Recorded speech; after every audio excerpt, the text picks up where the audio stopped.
Dans les établissements culturels, une crise est assez rare sur les réseaux sociaux. Pourquoi? Nos publics adhèrent de manière volontaire et enthousiaste à nos contenus et ont du recul sur ceux-ci.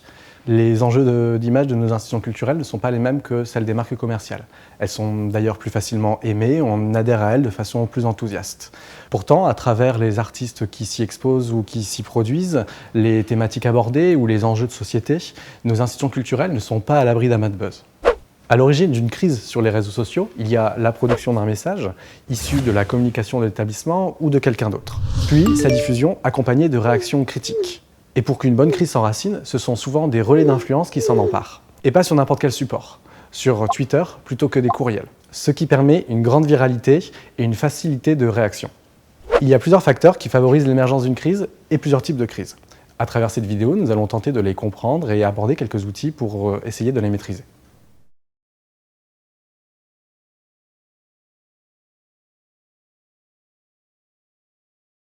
Sur Internet, derrière chaque profil et chaque message, il y a d'abord un humain. Une crise, c'est une personne qui s'empare de manière virulente d'un sujet. Mais alors, qui est derrière les crises et pourquoi? On peut commencer par identifier plusieurs individus qui vont tenter de croquer la pomme de Discord. Pensons d'abord à différents types de gêneurs occasionnels. Le troll tout d'abord. Il va régulièrement commenter la communication de votre établissement de manière polémique et chercher la petite bête. Il tentera de fédérer autour de sa position plusieurs personnes de votre communauté ou extérieures à celle-ci. Il peut être sympathique ou vraiment gênant, mais vous allez devoir tenter de l'apprivoiser. Le troll peut être issu d'une autre communauté. Celui-ci peut être dangereux pour vous car vous ne connaissez pas sa façon de réagir. Il peut être drôle et parfois pertinent, il faudra donc que vous agissiez avec doigté. Il y a aussi le visiteur occasionnel, celui qui peut être mécontent d'une visite ou de l'accueil par exemple.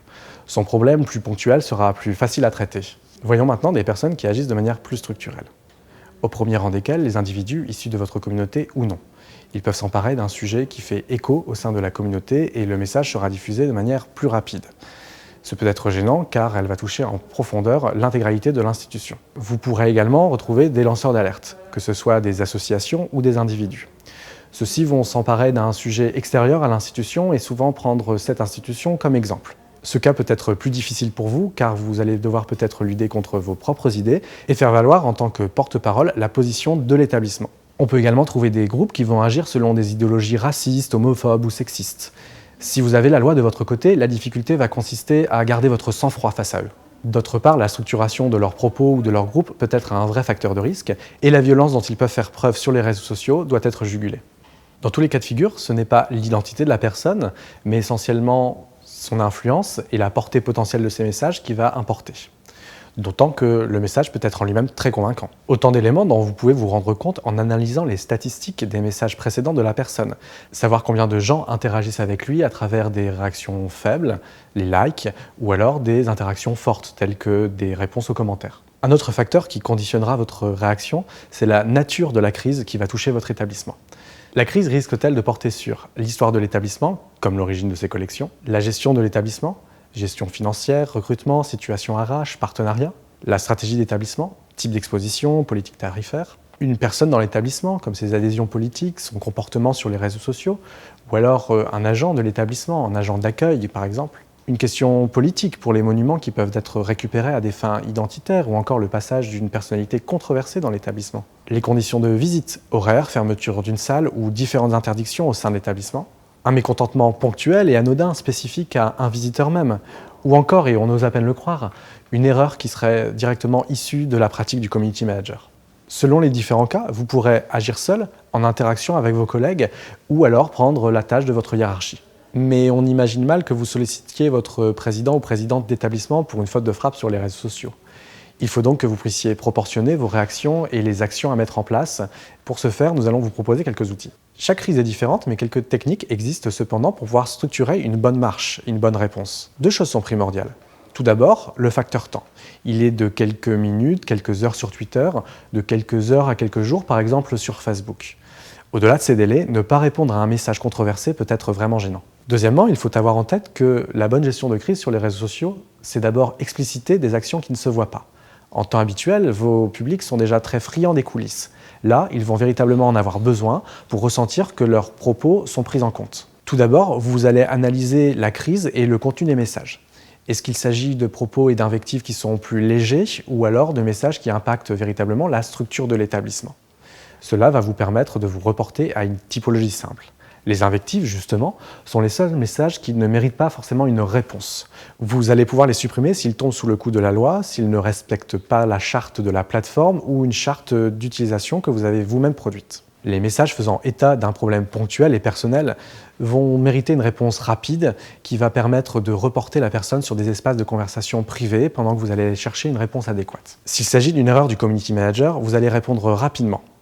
Vous ne supprimerez pourtant pas le message à l'origine de la remarque et vous pourrez même peut-être tourner cela en dérision si ça ne prête pas à conséquence. Comme pour le cas personnel, les sujets délicats qui impliquent le travail de vos collègues vont faire l'objet d'une temporisation et d'un suivi en message direct. Les publics savent que sur les réseaux sociaux, il s'agit d'un espace-temps particulier. S'ils attendent de vous une réaction rapide, ils savent également que pour apporter une réponse proportionnée à leur message, vous avez besoin d'un peu de temps. Reconnaissez le problème rapidement et indiquez des délais qui vous semblent raisonnables pour pouvoir traiter leur demande. Si un sujet a un potentiel explosif, vous allez devoir temporiser et mettre en place un plan d'action dont nous allons parler dans la suite de la vidéo.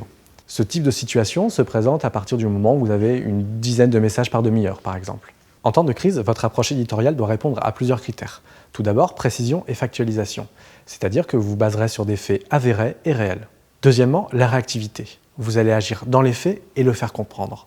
Répondre que votre établissement travaille sur une solution. Le sang-froid également. Ne répondez pas aux insultes s'il y en a. Vous représentez votre établissement, il faut donc raison garder. L'honnêteté. Reconnaissez les erreurs s'il y en a.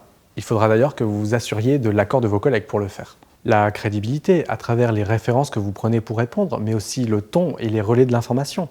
Un appui de votre hiérarchie à travers un message posté sur les réseaux sociaux peut être nécessaire sur ce point. Et enfin, l'humanité.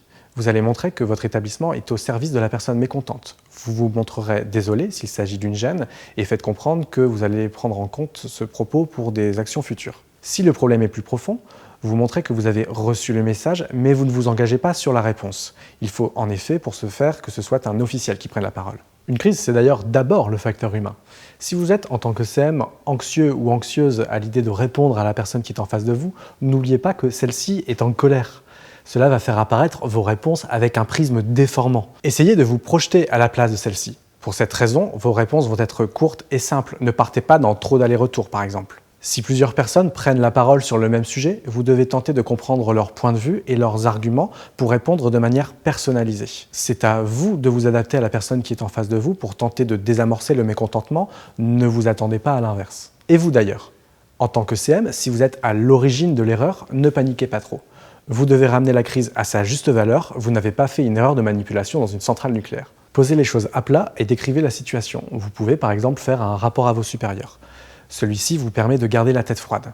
Dans ce rapport, vous allez premièrement placer des éléments factuels, en mettant des copies d'écran par exemple. Vous décrirez également les actions déjà engagées et dans quel but vous les avez menées. Vous pourrez également proposer des actions à mener rapidement. Si nécessaire, vous allez expliciter les enjeux de la crise qui peuvent être en rapport avec la situation de l'établissement et proposer des actions concrètes pour remédier à ceci. Vous pouvez continuer à documenter la crise au fil de son déroulement, à travers des copies d'écran que vous allez dater. Cela vous permet de garder la tête froide, mais aussi de vous protéger. Mais faire des rapports ne va pas désamorcer la crise, me direz-vous, et vous aurez raison. Il faut donc que vous passiez directement à l'action. La première chose, comme on l'a dit, c'est de répondre très rapidement au message et de faire passer la personne sur un espace de communication privée. Ensuite, vérifiez les publications sur tous les réseaux sociaux. Si vous avez programmé des messages, il est important, surtout pour une crise majeure, de pouvoir interrompre ceux-ci afin qu'ils n'interfèrent pas avec votre communication de crise. Toujours sur le plan éditorial, vous allez construire votre réaction en mettant en avant les fondamentaux de votre institution. Vous allez incarner celle-ci de la manière la plus humaine possible, peut-être en faisant appel à des collègues qui vont venir prendre la parole sur les réseaux sociaux et vous vous montrerez au plus proche des préoccupations de votre interlocuteur. Lorsque vous faites intervenir quelqu'un qui n'a pas l'habitude des réseaux sociaux, vérifiez bien que sa prise de parole ne sera pas de langue de bois et que celle-ci pourra véritablement aller dans le sens de votre communication de crise. Il y a quelques éléments aussi qu'il ne faut absolument pas faire, comme par exemple supprimer les messages qui sont à l'origine de la crise. Ne répondez pas non plus avec des jeux de mots ou des petites piques, même si vous êtes un petit peu énervé. Ne bloquez pas non plus la possibilité pour les internautes de répondre à vos messages ou à ceux des autres membres de la communauté. De même, ne répondez pas qu'aux messages qui vont dans votre sens et prenez le soin de parler à tout le monde. Enfin, n'allez pas au-delà des reproches qu'on vous fait. Il ne faut pas faire mieux que bien car cela se retourne très rapidement contre vous. Vous allez donc produire des réponses directes et rapidement. Celles-ci seront courtes et seront visibles de tous. Les prochaines réponses sur des espaces de communication privés ne seront visibles que de la personne qui vous incrimine et ne vont pas réengager de nouvelles conversations avec des nouvelles personnes. Si cependant l'initiateur de la polémique ne veut pas vous suivre sur ces espaces privés, vous prendrez soin de toujours répondre de manière très factuelle et très concise pour ne pas engager le dialogue à nouveau. Pour ce faire, vous allez adapter votre ton et cibler vos contenus. L'idée est de retourner le message négatif pour qu'il vous serve à nouveau. Vous vous baserez de ce fait également sur les influenceurs positifs, ceux qui sont le plus attachés à votre établissement, afin qu'ils puissent relayer ces nouveaux arguments ou faire part de leurs propres expériences positives. Par la suite, entretenez le lien avec ces influenceurs qui vous ont servi pendant votre communication de crise. Ce sont des bonnes ressources sur lesquelles vous allez pouvoir compter. Mettez à jour vos bilans et gardez ces contacts pour de prochaines actions. De même, cette expérience va pouvoir vous permettre de mettre à jour un plan de crise et l'adapter pour pouvoir compter sur ces personnes. À l'instant, nous avons traité ce qui semble le plus évident dans la gestion d'une crise, sa réponse immédiate. Mais savez-vous ce qui est le plus efficace pour gérer ces crises? C'est de les anticiper. L'une des premières actions à réaliser serait de mettre en place une bonne veille. Vérifiez que le nom de votre institution n'est pas associé à des mots-clés négatifs. Faites de même pour l'actualité culturelle des artistes qui interviennent dans votre établissement, mais également pour les expositions ou toutes les thématiques qui sont traitées. Vous observerez également les autres institutions culturelles du territoire ou qui ont les mêmes tutelles. Vérifiez également l'actualité des influenceurs de votre communauté pour voir s'ils n'ont pas changé de ton ou de thématique par rapport à ce que vous proposez. Enfin, la veille peut porter sur la prise de parole des agents de l'établissement ou toutes personnes qui sont liées à celle-ci, et plus précisément sur tous les sujets sensibles qui tournent autour de celui-ci. Pour répondre à toutes ces situations de crise, vous allez devoir préparer du contenu, ce qui vous permettra de faire de la médiation ou d'aller plus loin sur les thématiques qui sont abordées. En préparant ces contenus, vous allez mobiliser vos collègues et les sensibiliser au sujet. Le plan d'action que vous prévoirez pourra comprendre toutes les situations possibles, telles que les périodes de vacances et les absences des uns et des autres. Justement, dans ce plan d'action, vous prévoyez les actions à mener et le rôle de chacun. Personne ne doit pouvoir se défausser en pensant qu'une autre personne devait agir à sa place. A contrario, une seule personne ne doit pas sentir qu'elle porte le poids entier de la crise sur elle-même. Vous allez devoir aussi prévoir la liste des coordonnées des personnes qui doivent être joignables en cas de crise. Associez à chacune de ces personnes une raison de la contacter. Il faut donc que vous mettiez dans ce plan de crise une typologie des événements qui vont justifier certains types de réactions et certains types d'actions. La communication de crise répond à des règles simples. Tout d'abord, la rapidité, la concision et la précision des réponses. Ensuite, la compréhension de son environnement et des mécanismes qui permettent d'isoler les personnes dangereuses et de leur répondre individuellement. Et enfin, la capacité de retourner des éléments qui peuvent paraître négatifs avec l'aide de votre communauté. Vous pouvez également produire des éléments de réponse en concertation avec vos collègues. La réussite de ces démarches se base sur votre préparation, à travers un plan d'action que vous avez ficelé avec vos collègues et qui vous permettent de saisir le sujet au plus tôt. Un dernier élément peut être intéressant à mettre en place. Il s'agit d'une charte à destination des publics.